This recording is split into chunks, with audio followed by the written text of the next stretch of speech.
ओम शांति। इतने बड़े विश्व का परिवर्तन, उसके लिए संगठन की शक्ति चाहिए। वैसे तो विश्व परिवर्तक, विश्व कल्याणकारी बाबा चाहे तो अकेले भी कर सकते हैं,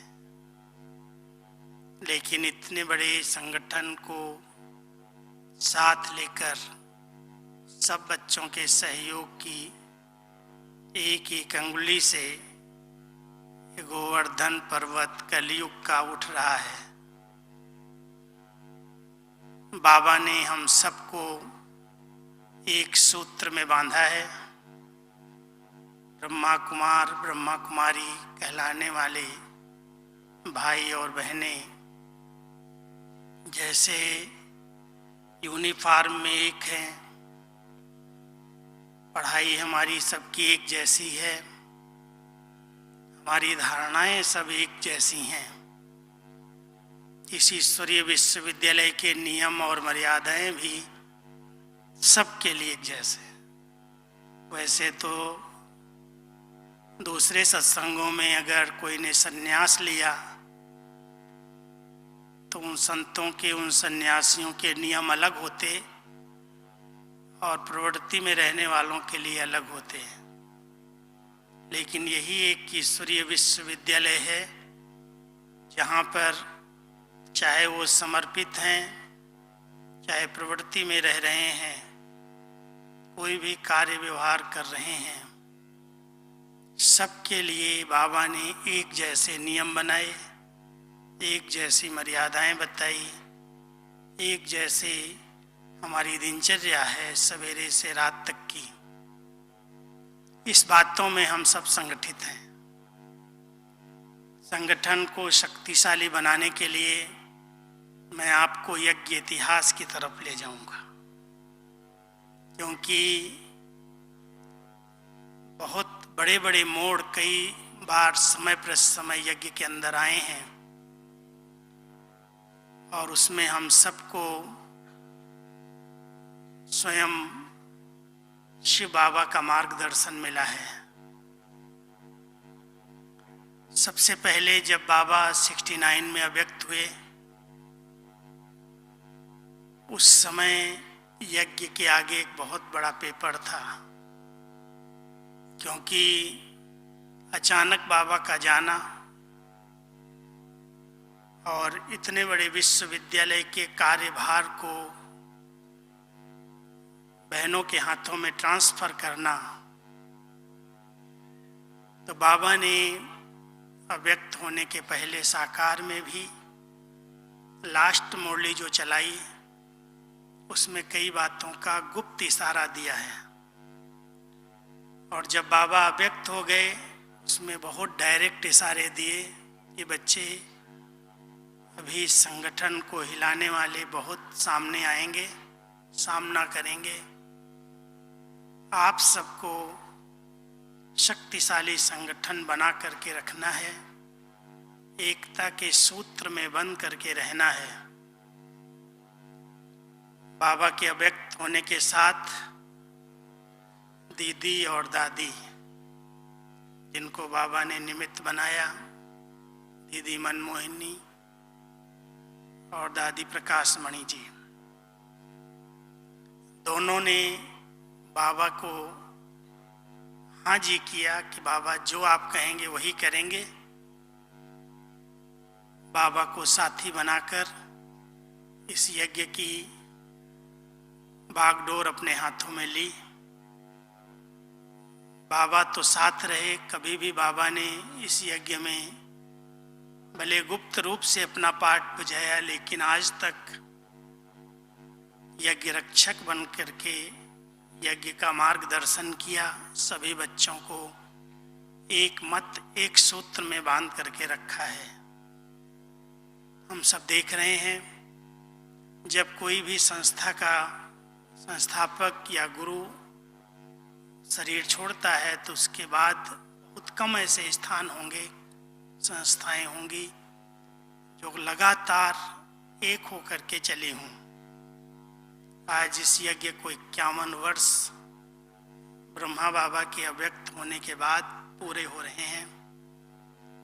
और आज तक हम सब दादियों की छत्र छाया में बाप दादा के अंग संग रह करके इस यज्ञ को निर्विघ्न संगठित रूप में बढ़ता हुआ देख रहे हैं ना सभी, कितना विस्तार हुआ है।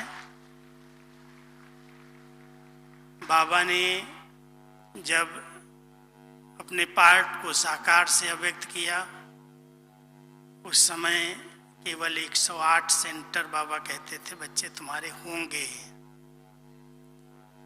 लेकिन आज देश और विदेश में 140 देशों में सेवा केंद्र खुले, हजारों लाखों बाबा के बच्चे इस ईश्वरीय सेवाओं से लाभान्वित हुए,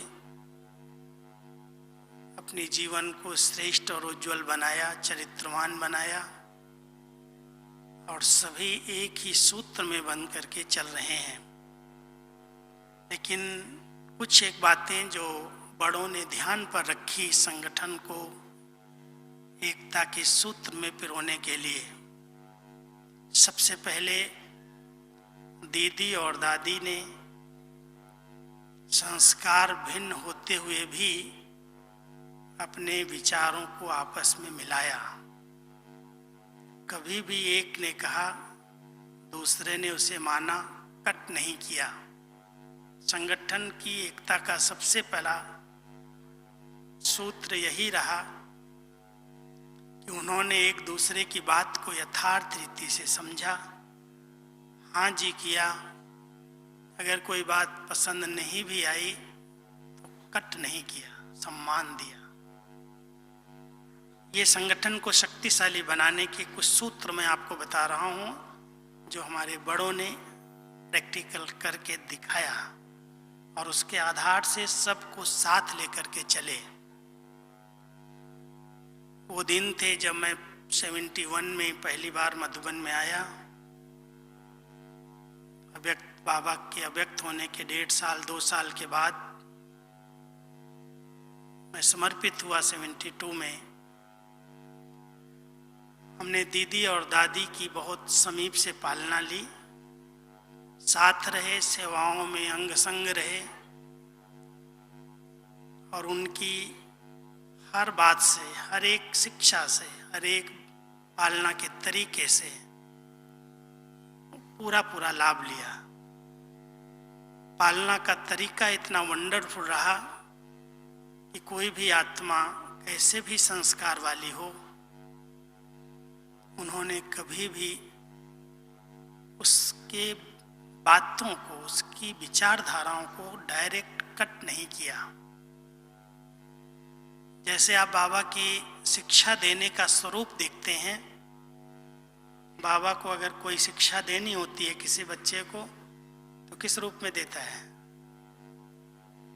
वैसे भी बीज बोने वाला जानता है कि अगर ऐसे ही कोई बीज डाल दिया जाए तो फलीभूत नहीं होगा, उसके लिए धरनी तैयार करनी पड़ती है। जब धरनी में हल चलाते हैं, नरम करते हैं, उसमें खाद पानी दे करके उसको सशक्त बना देते हैं, उसके बाद बीज डालते हैं तो पौधा शक्तिशाली होता है। ऐसे ही बाबा की शिक्षाओं को वही ग्रहण कर सकते हैं जिनकी धरनी नरम हो। ऐसे ही कह दिया जाए, ऐसे ही वो कहे बात बता दी जाए तो शायद उसको स्वीकार करने में मेहनत लगेगी और वो हमारे संगठन से दूर चला जाएगा। इसलिए आज की मुरली में एक वरदान के अंदर महावाक्य आपके ध्यान पर आए होंगे। बाबा ने जो शब्द उच्चारण किए, अगर कोई मूर्छित भी हो जाता है तो उसको सुरजीत करने वाली संजीवनी बूटी आपके पास है। कौन सी? उसकी विशेषताओं का वर्णन करो। डायरेक्ट कमियों का वर्णन करोगे तो अपने आप को सिद्ध करेगा ये मेरी कमी नहीं है। लेकिन बाबा ने कितना विशेषता संपन्न हर बच्चे की विशेषताओं का वर्णन किया, बहुत ऊंचा उन्हें सम्मान दिलाया। बच्चे आप कौन हो? आप पूर्वज हो, आप पूज्य हो, आप महान आत्माएं हो, देव आत्माएं हो, इतनी ऊंची स्थिति बना करके, इतने सम्मान याद दिला करके एक दो शब्द शिक्षा के दे दी बच्चे, ये बात शोभा नहीं देती। ये हटा दो तो बहुत अच्छी स्थिति बन जाएगी। इस तरह से हम आत्माओं की पालना की, हर आत्मा की विशेषताओं पर ध्यान दे करके जो जिसके अंदर योग्यता है, क्योंकि बाबा ने ये भी ज्ञान दिया है कि हर एक के अंदर हर प्रकार की योग्यता नहीं होगी, अलग अलग विशेषताएं हर एक के अंदर हैं। आप अगर अपनी जैसी विशेषताएं दूसरे के अंदर अपेक्षा रखते हैं तो हो सकता है वो विशेषता उस आत्मा के अंदर ना हो। अगर आप उसको साथ लेकर के चलना चाहते हैं, चाहे परिवार के अंदर, चाहे अपने ईश्वरीय विश्वविद्यालय के अंदर, तो हमें उनकी विशेषताओं को परखना होगा। इसके अंदर किस प्रकार की क्वालिटी है, ये किस विशेषता से संपन्न आत्मा है। और मैं समझता हूँ हमारी दीदी मनमोहिनी के अंदर परखने की शक्ति बहुत जबरदस्त थी। वो ऐसे ही एक बार देख लेती थी और समझ जाती थी जैसे ये आत्मा किस सेवा के लायक है। और उन्होंने हर एक को परख करके उसी प्रकार की डिपार्टमेंट में सेवाएं दी और साथी बन करके उनको मार्गदर्शन दिया। और अगर कोई ने किसी की कंप्लेन किया, संगठन को शक्तिशाली बनाने के लिए ध्यान देना, तो इन बड़ों ने उस कंप्लेन को कंप्लेन की रीति से नहीं सुना। कभी भी सुनी सुनाई बातों पर विश्वास नहीं किया। आज जहां पर संगठन बिखर रहे हैं, टकराव की स्थितियां बनती हैं, वहां एक ही कारण दिखाई देता है कि जो निमित्त आत्माएं हैं उनको किसी ने कुछ सुना दिया और उस पर उन्होंने विश्वास कर लिया, दूसरे पक्ष से पूछा नहीं। हमारी दीदी दादी ने एक बहुत अच्छा सिद्धांत बनाया कि अगर किसी की कोई कंप्लेन लेकर के आता था, मान लो हमने आपकी कंप्लेन की, ये व्यक्ति ऐसे करता है, ये ऐसे चलता है, इसने मेरे साथ ऐसा किया, तो कहती थी तुम यहीं बैठो, बिठा देती थी बाजू में, कहती थी उसको अभी बुला लो, जिसके बाद बात हमारे सब पास आई है। और उसको बुला करके उसी समय पूछती थी, अच्छा आप बताओ सामने सामने इसने क्या किया और तुमने उसका रिस्पॉन्ड क्या किया। इस आधार से अगर मान लो कोई मिस्टेक होती थी और झूठ सच लेकर के, कोई ईर्ष्या के कारण, कोई अनुमान के कारण, कोई एक दूसरे को नीचा दिखाने के कारण, कई बार हमारी उल्टी बातें बड़ों के पास ले जाते हैं। और उसका अगर हमने अपने अंदर रख लिया कि हाँ ये व्यक्ति है ही ऐसा, या उसकी बात को हमने थोड़ा सा भी टेका दे दिया, थोड़ा समझने का प्रयास करना, मैं गहरी बात सुना रहा हूँ, थोड़ा सा टेका दे दिया कि हाँ हो सकता है ऐसा, तो उसको और भी कमी कमजोरी का वर्णन करने की आदत बन जाएगी। इसलिए हमारे बड़ों ने इस बात को बहुत ध्यान दिया, किसी को भी, किसी की बात को भी स्वीकार करने की बजाय उनके कमियों को, गलतियों को निकालने के लिए दोनों पक्षों का सुना और उनके सामने निर्णय लिया और उनको गले मिला करके, टोली खिला करके फिर भेजा। बहुत बड़ी बात थी ये। आगे के लिए ठीक है, जो कुछ हुआ है सॉरी करो, माफी लो, कोई की भी गलती है, आगे के लिए नहीं करना, और आगे के लिए इस बात को अंदर नहीं रखना और कहीं वर्णन नहीं करना। क्योंकि कई बार संगठन टूटते तब हैं जब हम किसी की बातों को वायुमंडल में फैला देते हैं। बात हमारे तक थी लेकिन हमने उसको 10 के कानों तक डाल दी, और जब उसकी बात उस तक पहुंचती है जिसकी हमने की, तो बहुत बड़ा रूप ले लेती है, और उस तक पहुंचते पहुंचते उसका जो शक्ति है सहन करने की, समाने की, वो टूट जाती है। हमारे बारे में इतनी छोटी सी बात इतने बड़े रूप में क्यों आई, किसने की, और उसका विरोध वहां शुरू हो जाता है। इसलिए संगठन को एकमत रखने के लिए, संगठन को शक्तिशाली बनाने के लिए इस बात को बहुत अंडरलाइन करना है कि किसी की बताई हुई सुनी सुनाई बातों पर मुझे विश्वास नहीं करना है। बाबा ने हम सबके संगठन को एकमत बनाने के लिए बहुत सुंदर एक धागा दिया है। वो धागा है विश्वास का, फेथ का। अगर कोई कुछ गलत कर भी रहा है तो उसके भाव क्या है, उसका स्वभाव क्या है, शायद वो अपने भाव और स्वभाव से अपनी समझ के अनुसार ठीक कर रहा होगा। ये भी एक विश्वास चाहिए। और जहां पर विश्वास की नींव है, एक दूसरे में फेथ है, फेथफुल होकर के रहते हैं, वहां संगठन कभी भी टूटते नहीं हैं, बहुत मजबूत होते हैं। हमारी दादी प्रकाश मणि जी ने जो हम लोगों पर विश्वास रखा, अपने साथियों के ऊपर विश्वास रखा, हम सब ने उस विश्वास को यथार्थ रीति से पालन किया कि बड़ों ने हमारे पर विश्वास रखा है, कुछ भी हो जाए मुझे गलत नहीं होने देना है। और उसके कारण ही आज यज्ञ इतना मजबूत, इतना पावरफुल बना है।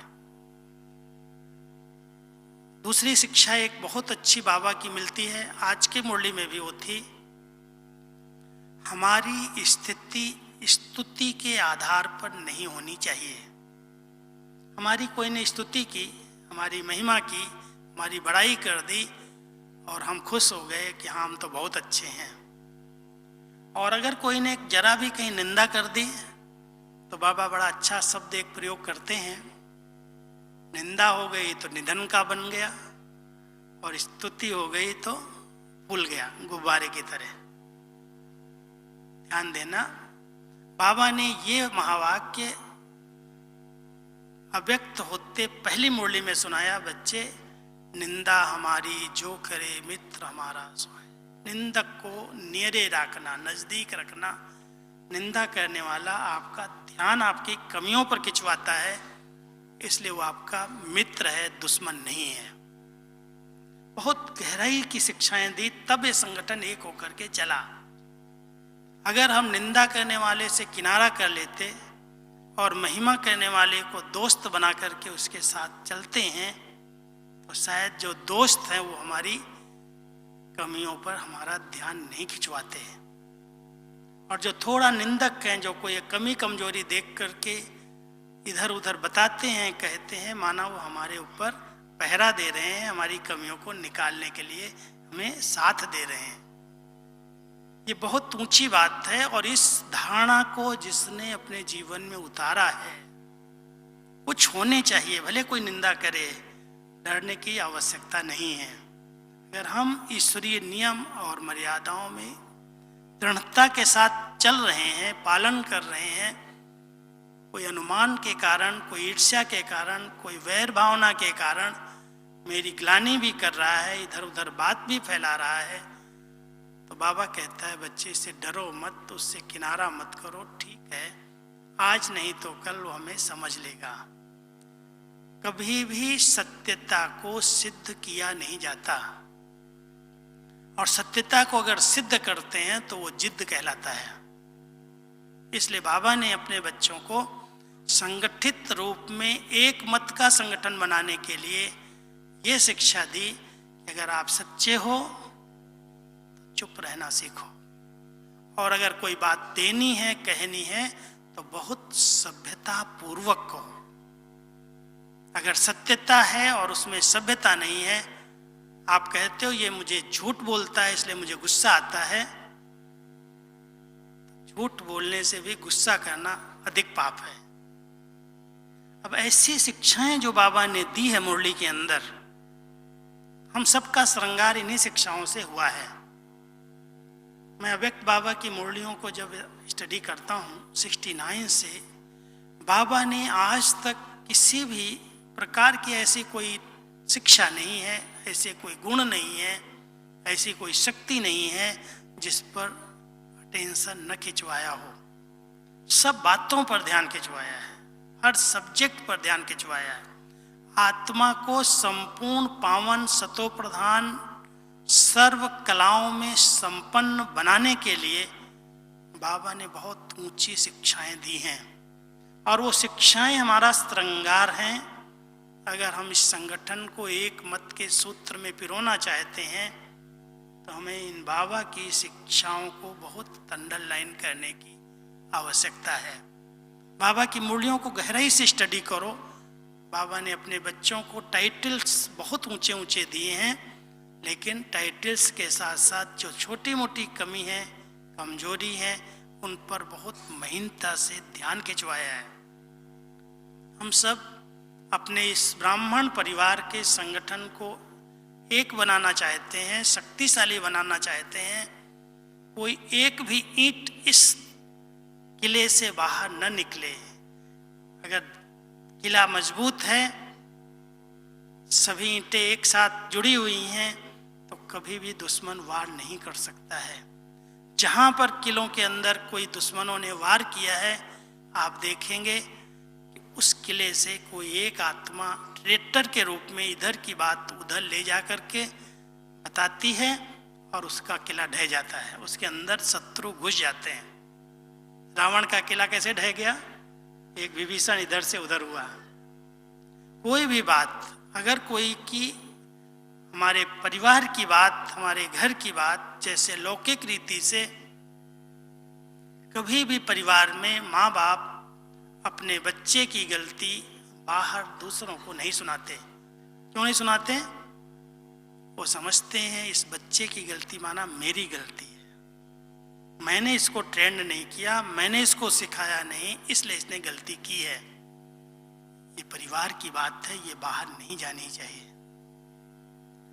लौकिक में इतना ध्यान रखते हैं, मान लो बच्चा कोई गलती करके माँ के पास रोता है, बता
ईश्वरीय कुटुंब है, एक ईश्वरीय परिवार के हैं, तो क्या इतना एक दूसरे के पास सच्चे दिल का प्यार है, स्नेह है?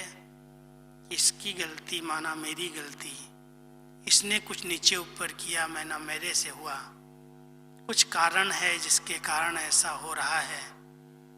हम उस कारण का निवारण न करके अगर उसकी बात का ढिढोरा पीट दें, उसके बारे में उल्टा उल्टा प्रचार प्रसार कर दें, तो ये परिवार कैसा? इसलिए स्नेह की शक्ति जहाँ है वहाँ संगठन शक्तिशाली अपने आप बन जाता है, और स्नेह की शक्ति में सामना नहीं किया जा सकता है। अपने ईश्वरीय परिवार में हमें कभी किसी का सामना नहीं करना है, समाना सीखना है। अगर हम समा लेंगे, सहन कर लेंगे, तो बाबा कहते हैं तुम शहंशाह बन जाओगे। लेकिन सहन करने की बजाय अगर हम उस बात में क्रोधित हो जाते हैं, उत्तेजित हो जाते हैं और हम अपने हाथ में ला ले लेते हैं, तो बाबा कहते हैं ला ब्रेकर नहीं बनो, ला मेकर हो। आपको नई दुनिया के लॉज बनाने हैं, इसलिए कभी भी कोई भी ऐसा कायदा कानून अपने हाथ में ले करके बाबा के नाम पर दाग नहीं लगाओ। हम सब बाबा के परिवार के एक ईश्वरीय फैमिली के हैं। बाबा ने इतना सुंदर परिवार, निस्वार्थ भाव वाला परिवार दिया है। एक दूसरे के लिए हैं, समय पर मदद करते हैं, सहयोग देते हैं, साथ देते हैं। इसलिए कभी भी परिवार की बात को अपनी बात समझ करके उसे संभालेंगे तो ये संगठन टूटेगा नहीं। और अगर कोई नियम और मर्यादाओं का उल्लंघन करेगा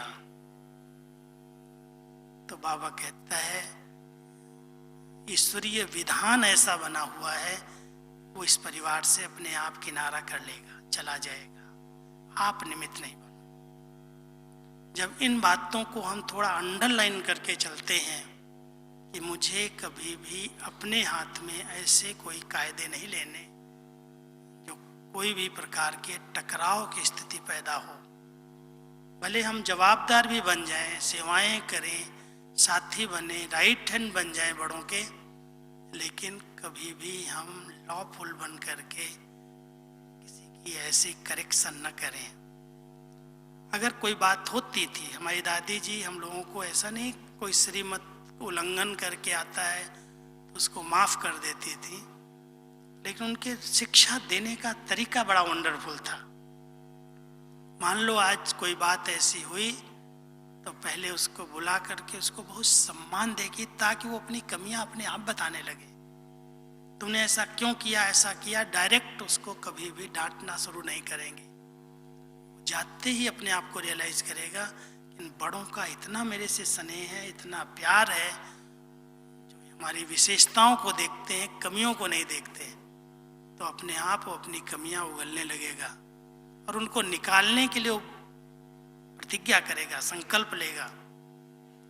कभी भी बात कोई नहीं जचती थी, मान लो आज हमारी मीटिंग हो रही है, हम 10, 15, 20 भाई बैठे हैं दादी के साथ, कोई बात निकल रही है, कोई एक दो ने भी उस बात को अगर कट कर दिया, बीच में बोला ऐसा नहीं हो सकता, इससे ये हो जाएगा, इससे हो जाएगा, तो दादी कहती थी उस कार्य में, सफलता में यही बात विघ्न है, यही नेगेटिव है।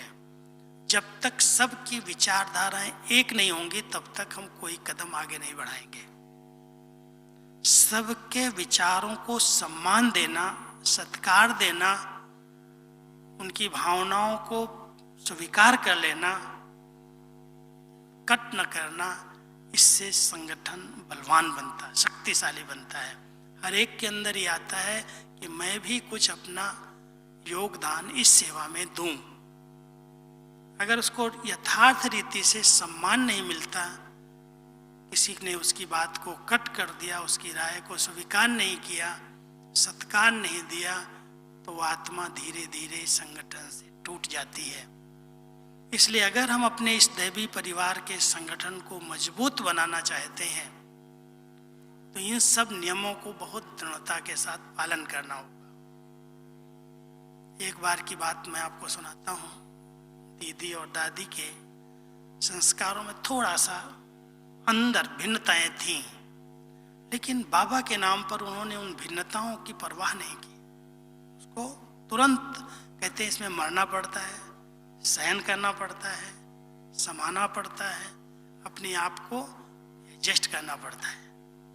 अगर संगठन को एक बना करके चलना है, कभी भी कोई भी बात हमारे संगठन की लीक ना हो, कमी कमजोरी की, तो उसके लिए हमें अपने आप को मोड़ना पड़ता है। तो मुझे एक दिन की बात याद है, हमारे संगठन में मधुबन के अंदर 2 बातें हुई। भाइयों को सुनाता हूँ स्पेशल। बहनों की ड्रेस तो यूनिफॉर्म में थी, सब सफ़ेद ड्रेस में बहनें रहती थी, और भाइयों को हम लोगों की ड्रेस जो थी वो पैंट सूट थी, रंगीन ड्रेस थी।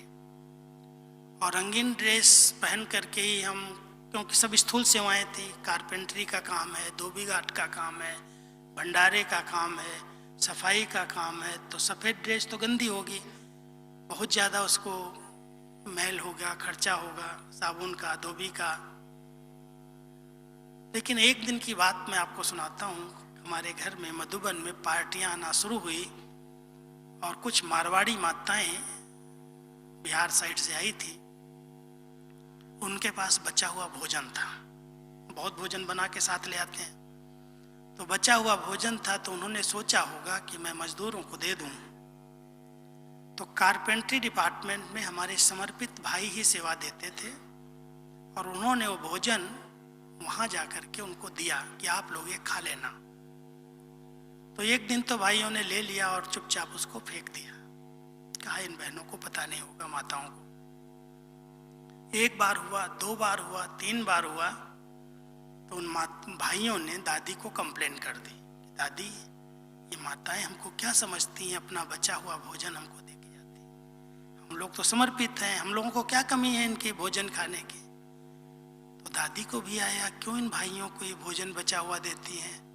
तो माताओं से पूछा कि तुम इन लोगों को अपना बचा हुआ भोजन क्यों देती हो। तो उन्होंने कहा हम तो मजदूरों को देते हैं, हम भाइयों को नहीं देते। तो बोला मजदूर और भाइयों में क्या अंतर है। बोला दादी ये भी ड्रेस वही पहनते, वो भी ड्रेस वही पहनते हैं, हमको क्या पता है ये मजदूर हैं या समर्पित हैं। दादी के अंदर एकदम बात लग गई। दादी आई क्लास में, बोलती है आज से कोई भी भाई पांडव समर्पित रंगीन ड्रेस नहीं पहनेगा, सब अपनी अपनी रंगीन ड्रेस ले आओ। अब रंगीन ड्रेस आ गई, सब बुला लिया गया। अब दीदी और दादी, दीदी गरीबी से एकदम ये बेगरी पार्ट से यज्ञ को देखा, माना मधुबन में रही। मम्मा के बाद दीदी ने बाबा के साथ रह करके यज्ञ के बेगरी पार्ट में साथ दिया, और दादी बॉम्बे में और बाहर की सेवाओं में अधिक रही। लेकिन दीदी इकोनॉमी का अवतार थी, और दादी के अंदर बड़ी दिल, बहुत फराक दिली थी। दोनों के विचार अलग। दीदी कहे दादी इनको अगर सफ़ेद ड्रेस देंगे तो 4 की जगह पर 6 चाहिए, और फिर ये धुलाई होंगे, उनके कपड़े गंदे होंगे, ज़्यादा भंडारे में काम करते, कितने गंदे करेंगे कपड़े। तो भाई धुलाई के लिए एक स्पेशल धोबी घाट चाहिए, साबुन चाहिए, इतना खर्चा होगा, आप ये क्यों नियम बनाती हो। दादी अपने बात पर बिल्कुल अडिग, कुछ भी हो दीदी, मैं अपने पांडवों को रंगीन ड्रेस अलाउ नहीं करूंगी, और जिसके पास भी है सब अभी सरेंडर कर दो। हम लोगों के पास जो भी पैंटें थी, सूट थे, बने हुए घर के मिलते थे, हमको हांग के आए हुए कपड़े मिलते थे, हम सब ले करके आ गए। और हमको उसी समय कुर्ते पजामे का लट्ठा कपड़ा, मोटा सफ़ेद ड्रेस सबको मिली। तब से लेकर के आज तक यज्ञ के अंदर किसी को भी रंगीन ड्रेस पहनने के अलाउ नहीं। कोई गर्म कपड़े पहनते हैं अलग बात है। तो मैं ये बताना चाहता हूँ कि दादी दीदी ने इस संगठन को एक करने के लिए एक जैसे नियम बनाए, एक जैसी मर्यादाएं बनाई, और एक दूसरे की बात को स्वीकार किया। अगर एक ने कह दिया तो दूसरे ने भले उनको डिबेट किया, अपनी बात रखी, लेकिन झुके, हाँ जी किया, ठीक है दादी, जैसा आप कहेंगे ठीक है, भले करो। तो ये जो इनकी भावनाएं रही कि कभी भी हमारी बातों में, हमारे विचारों में अंतर न दिखाई दे, अपनी मत होते हुए भी उस मत को मिलाया, उसको टकराव में नहीं लाए। कई ऐसी बातें होती थी, कोई भी बात होती थी, मान लो कोई जिद्द से कहता दादी ये होना चाहिए, दादी उसको तुरंत कट नहीं करेगी, कभी भी कहेगी अच्छा ठीक है, विचार करेंगे, आपस में विचार करेंगे, फिर बताएंगे आपको। कट नहीं किया, उसके विचारों को कट नहीं किया, उसको कहा ठीक है, सुना, समझा, आगे विचार करके फिर करेंगे। तो इस प्रकार से पूरे परिवार को एकता के सूत्र में पिरो करके, हर एक की बातों को रिस्पेक्ट दे के, रिगार्ड दे करके संगठन को एकता के सूत्र में बांधा। और बहुत एक बार की बात सुनाता हूँ। अव्यक्त बाबा आए, दादी जी सामने थी, दादी जी को बाबा पूछते हैं बच्ची तुमसे सब संतुष्ट हैं? सब संतुष्ट हैं? 2-3 बार बाबा ने पूछा और दादी कोई जवाब नहीं दे रही, चुपचाप देख रहे। बच्ची बाबा पूछ रहे हैं तुमसे सब संतुष्ट हैं? दादी ने सोचा शायद बाबा के पास मेरी कोई कंप्लेन गई होगी। बाबा मैं कैसे कहूँ मेरे से सब संतुष्ट हैं, आप ही सर्टिफिकेट दो या ये परिवार सर्टिफिकेट दे। तो बाबा ने कहा मुस्कुराते हुए, बच्ची बाप जानता है बच्ची से 95% लोग संतुष्ट हैं, लेकिन जो 5% है ना, वो अपनी किसी आदत के कारण संतुष्ट नहीं है। तुम्हारा उसमें दोष नहीं है। कईयों की अपनी ऐसी आदतें होती हैं, कई अपने संस्कार ऐसे होते हैं, तो अपने आप में असंतुष्ट रहते हैं वो, और बड़ों पर दोष देते हैं कि इसने मेरी बात सुनी नहीं, मेरी बात समझी नहीं।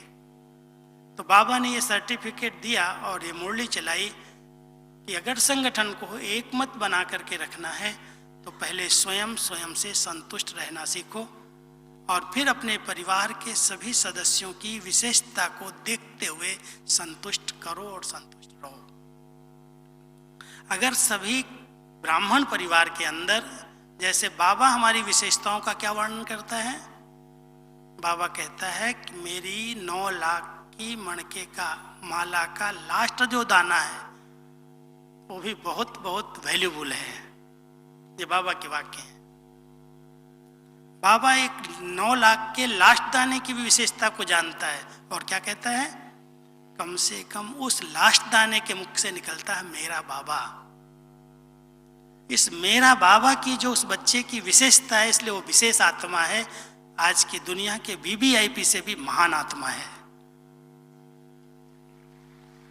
बाबा ने इस तरह से इस परिवार को देखा है, इस तरह से इस परिवार को पाला है, संभाला है, एक करके रखा है।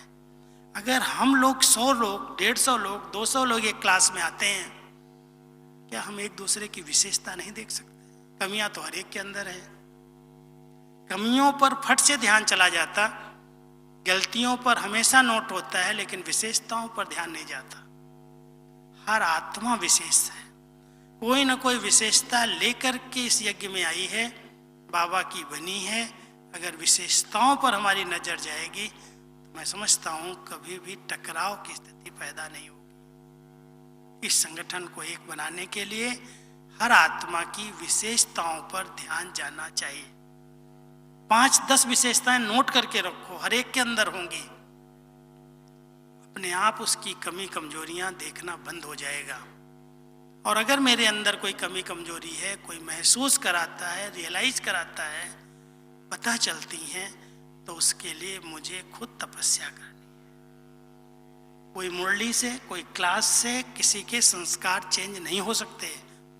कोई हैं जिनकी धारणाएं अच्छी बनी हैं, लेकिन दीदी जी का एक स्लोगन रहा, वो हमेशा एक बात कहती थी, अगर कोई को अपने आप को सुधारना है, अपने आप को परिवर्तन करना है, तो उसे खुद का टीचर खुद बनना होगा, खुद को पढ़ाना पड़ेगा, खुद को पढ़ाने के लिए समय देना पड़ेगा। भले रोज 10 मिनट अपने आप को पढ़ाओ कि मैं बाबा आपका क्यों बना हूँ, आपने मुझे क्यों चुना है, क्या ये संस्कार इस ब्राह्मण जीवन के लिए लाभदायक हैं या आपका नाम रोशन करेंगे? अपने आप से बात करो। कहीं इस संस्कार के कारण मैं अपने सतगुरु का निंदक तो नहीं बन जाऊंगा? हम अपने संस्कारों को अगर चेंज करना चाहते हैं तो उसकी सबसे अच्छी विधि है हम अपने आप से बात करें, एकांतवास लें। 4 बातें बाबा हमेशा सिखाते हैं। अगर संगठित रूप में हम सब एकता के सूत्र में बंधना चाहते हैं तो पहले हम अपने विचारों को, अपने संस्कारों को मिला करके जो हैं जैसे हैं उनको यथार्थ समझ करके सम्मान दें, अपने स्वमान में रहें, निर्माण चित्त स्थिति बनाएं और निर्वाण में जाने का ध्यान रखें। समझ गए? अगर हम अपने स्वमान में रहेंगे, कोई मुझे मान दे या न दे, जो आत्माएं अपने स्वमान में रहना जानती हैं वो कभी भी छोटी मोटी बातों में डिस्टर्ब नहीं होती। कभी कभी कोई मान लो आज एक फंक्शन हो रहा है, मैं एक छोटा सा मिसाल देता हूँ। एक फंक्शन हो रहा है और कोई निमित्त आत्मा बहुत धनवान है, बहुत सहयोगी है, मददगार है, उसको कैंडल लाइटिंग के लिए नहीं बुलाया गया और सबको बुला लिया गया। किसी भूल के कारण, कोई कारण से उसको नहीं बुलाया गया और वो अंदर अंदर अपसेट हो जाए कि मैं इतना सहयोगी हूँ, मैं इतनी मदद करता हूँ, बहन जी ने इस भाई को बुलाया, इस भाई को बुलाया, मुझे नहीं बुलाया, वो डिस्टर्ब हो गया। और ऐसी डिस्टर्ब होने वाली आत्मा को अगर वो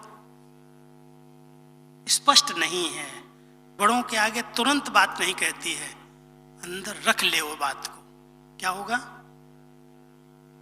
वो अंदर बात चली गई तो घुन का काम करेगी, ध्यान देना, दीमक का काम करेगी। वो अंदर अंदर शक्तियों को खा करके खत्म कर देगी। इसलिए कोई भी बात है, अगर मान लो भारी भी होते हो, लगता है कि मेरे को सम्मान मिलना चाहिए लेकिन यहाँ नहीं मिला, कई लोगों की इच्छा रहती है। और बाबा क्या कहता है? बड़े रमणीकता से कहता है, अच्छा बच्चे, उसकी इच्छा है तो तुम दे दो, देने में फ्राक दिल बनो, सम्मान देने में जाता क्या है, दे दो। लेकिन फिर भी मान लो उसे कोई ईर्ष्या करता है, कोई भेंट करता है, एक को बुलाओ 10 लोग कहते इसको क्यों बुलाया, यही सब कहे क्या, तो वहाँ टकराव की स्थिति पैदा हो जाती है।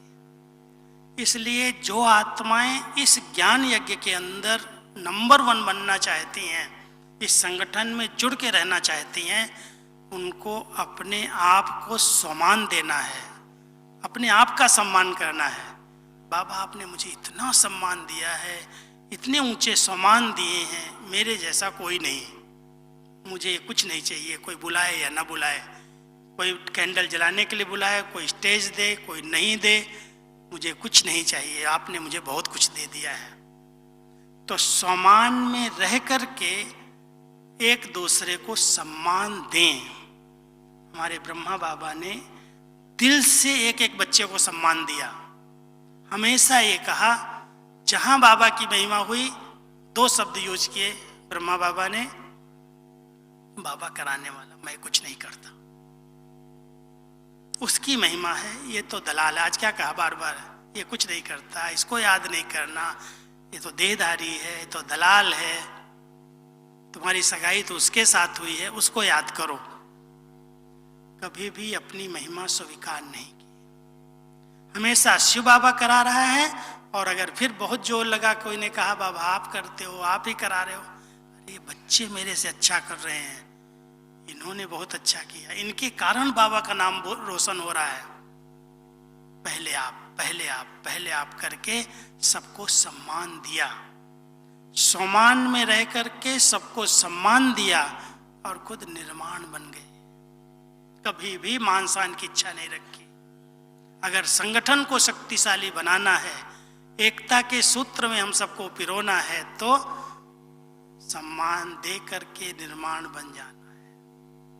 बाबा ने निमित्त बनाया है, कोई भी बच्चे को निमित्त बना सकता है। आज मेरे को इतनी अच्छी सेवाएं दी, अगर मैं ना कर दूं तो कोई भी कर लेगा, बाबा का कार्य कभी रुका नहीं है।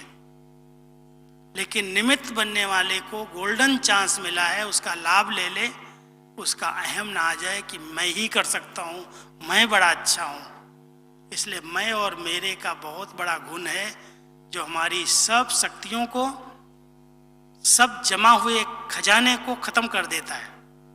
इसलिए ध्यान देना, बहुत निर्माण चित्त स्थिति।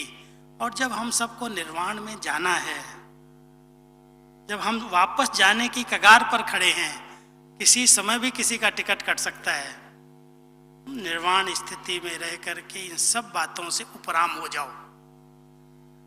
अगर इस संगठन में हम सबको एकता के सूत्र में बंद करके रहना है तो हम सबको इन 4 बातों को अंडरलाइन करना है। 2 बातें और हैं। एक, बाबा कहता है बच्चे अपने संकल्प की, अपने बोल की, अपनी संपत्ति की इकोनॉमी करो, कुछ भी व्यर्थ न जाए, इस पर अंडरलाइन करो। ये शक्तियां बहुत काम आने वाली हैं। जो कुछ बाबा ने हमें दिया है उसको इकोनॉमी से खर्च करना, और साथ साथ एक नामी। कोई भी सेवा है, मेरे बाबा का नाम हो, बाबा की प्रत्यक्षता के लिए हम सब हैं। हम सब कहीं भी झुकना पड़े, मरना पड़े, छोड़ना पड़े, त्याग करना पड़े, जहाँ टकराव होते उसका कारण सुनाओ क्या है? सेंटर्स मेरी एरिया में इसने खोल दिया, इसने खोल दिया। तेरे मेरे में आकर के एक ही बाबा के बच्चे एक ही एरिया के अंदर अपना प्रचार वो कर रहा है, अपना प्रचार वो कर रहा है। लोग समझते हैं ब्रह्मा कुमारियों में भी कोई 2 पार्टी है क्या? अगर त्याग करना पड़ता है स्थान का, सेवा केंद्र का, स्टूडेंट्स का, क्या त्याग, बड़ा त्याग है।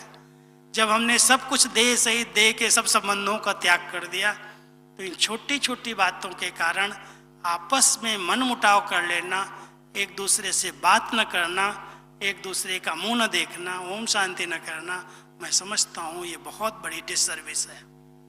इसलिए एकता का सूत्र अगर पिरोना है तो हमें झुकना पड़ेगा, मरना पड़ेगा, त्याग करना पड़ेगा, बलिहार जाना होगा बाबा के ऊपर। तेरे नाम से बाबा हम कुछ भी करना पड़े, हम सब कुछ करने के लिए तैयार हैं। हमें बाबा को प्रत्यक्ष करना है, अपने आप को नहीं। हमें ये नहीं दिखाना कि मेरी इतनी एरिया है, मेरे इतने स्टूडेंट हैं, मेरे इतने सेवा केंद्र हैं। बाबा कहता है ये कुछ भी काम आने वाला नहीं है, ये सब बाबा का है। बेहद में रहना सीख जाओ। जब हमारा पूरा परिवार बेहद में आ जाएगा, हदें समाप्त हो जाएंगी, तो ये संगठन अपने आप एकता के सूत्र में पिरो जाएगा। हम सब एक हैं और एक बाबा को प्रत्यक्ष करने के लिए कुछ भी सहन करना पड़े, मरना पड़े, छोड़ना पड़े, झुकना पड़े, अगर ये हम प्रतिज्ञा कर लें तो मैं समझता हूँ हमारा ये ब्राह्मण परिवार आज बाबा के झंडे को बुलंद कर देगा। जो देरी है किस चीज की? बाबा कहता है बच्चे, वाणी से मैं प्रत्यक्ष नहीं हुआ, मैं आपकी चलन से, आपके संकल्प और बोल से, आपके सुखदायी कर्मों से मैं प्रत्यक्ष हो जाऊंगा। अगर सचमुच हम सब इस बात को अंडरलाइन करें कि मुझे सुख देना है, सुख लेना है, अपनी चलन को इतना सुखदायी बनाना है कि कुछ भी हो जाए मेरे से किसी भी आत्मा को दुख न पहुंचे। देखो बाबा कितनी जल्दी प्रत्यक्ष हो जाएगा। अगर चलन और चेहरे पर वो रूहानियत, वो दिव्यता, वो पवित्रता की आभा मंडल आ जाए, वो त्याग की वृत्तियां हमारी बन जाएं, तो संगठन एक भी हो जाएगा और हम सब एक होकर के एक का नाम रोशन करने के निमित्त बन जाएंगे। तो इसलिए इस संगठन में रहो, एकता के सूत्र में बंद करके रहो। हमारा ये ब्राह्मण परिवार पूरे कल्प में केवल संगम पर ही मिलता है। सतयुग में भी सब हम अलग अलग हो जाएंगे। ऐसा सुंदर संगठन, इतना अच्छा परिवार, निस्वार्थ भाव, निस्वार्थ प्यार देने वाला, जो हमारे बाबा ने सिखाया, दादियों ने सिखाया, हम सबको उसके पालना का रिटर्न करना है और एकता के सूत्र में पिरो करके अपने संगठन को विश्व के आगे प्रसिद्ध करना है। यही है, यही है, यही है। तब बाबा प्रत्यक्ष हो जाएगा। ओके, ओम शांति। अभी भागना नहीं, सभी उठना नहीं, 3 मिनट के लिए समय है। मैंने 2 मिनट पहले पूरा किया है। कल बाबा का अवतरण दिन है और आप सब जानते हो कि बाबा भी साकार में तो आते नहीं हैं। हमको ऐसी शक्तिशाली स्थिति बनानी है जो बाबा अपने वतन में ठहर ही न सके, यहाँ आ जाए और हमारी सभा के बीच में अपने बच्चों को जो उनकी अंदर की भावनाएं हैं, कामनाएं हैं, उसको वतन से भी अनुभव करा दे कि बच्चे मैं तुम्हारे बीच में हूँ। लेकिन उसके लिए हम सबको अंतर्मुखी बनना होगा, बहुत लाइट होकर के रहना होगा। तो अभी से अभ्यास करो, अपने अपने भ्रकुटी आसन पर बैठो, अपने चमकते हुए दिव्य सितारे को देखो, परमधाम घर में शिव बाबा को देखो और उसका आह्वान करो।